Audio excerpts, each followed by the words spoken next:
The legacy. Where do I begin when I speak about Richmond Kwame Frimpong? I met him in 2019 in Durban. There was a tourism conference and he was one of the speakers. He was articulate, amazing and incredible, as for people who know him would know. But there is a specific incident that happened in that conference that made me want to know Mr. Frimpong more. There was a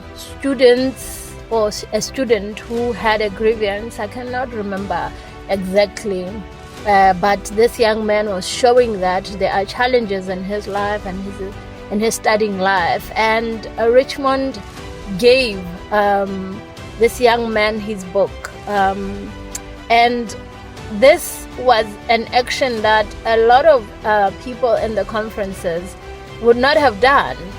Most of the time, when we are invited in conferences, we speak, we don't have actions. And I said, this is actionable leader.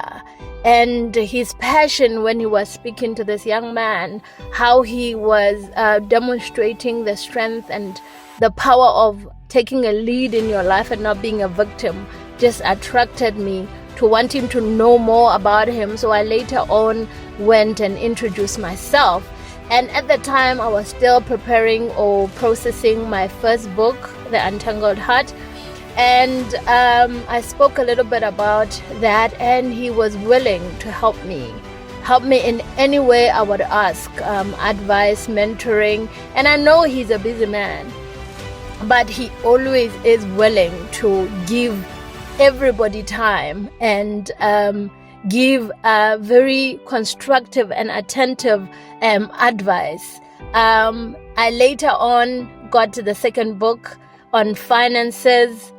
Oh my God, I had to read it 3 times because now the books that Kwame writes needs you to be accountable.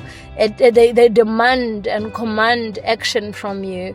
And I was challenged a lot because some of the concepts in the book are very confrontational, and they needed me to change something about my life. So, but third time around after reading it, I took actions. And when I gave him feedback about how I managed this time around to even put my goals in action and calculate my worth in dollars, by the way, that was one of the challenging concept. You know, when you feel like you're doing well in rands and now you have to convert that into dollars. But this is the kind of leader that he is. He wants you to go an extra mile. He wants you to be on the world standards and not be mediocre. And we are very thankful for your life, Richmond. May God continue to bless you. This is just the beginning of great things to come. May you be 80 so that we celebrate Grandpa and you, and we just will be looking back and see the legend you have been. I'm looking forward to reading the book and knowing more about where you come from.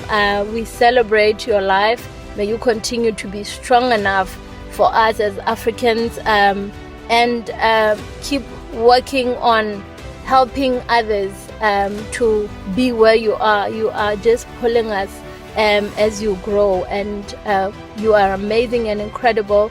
We celebrate your life, and happy 40th birthday.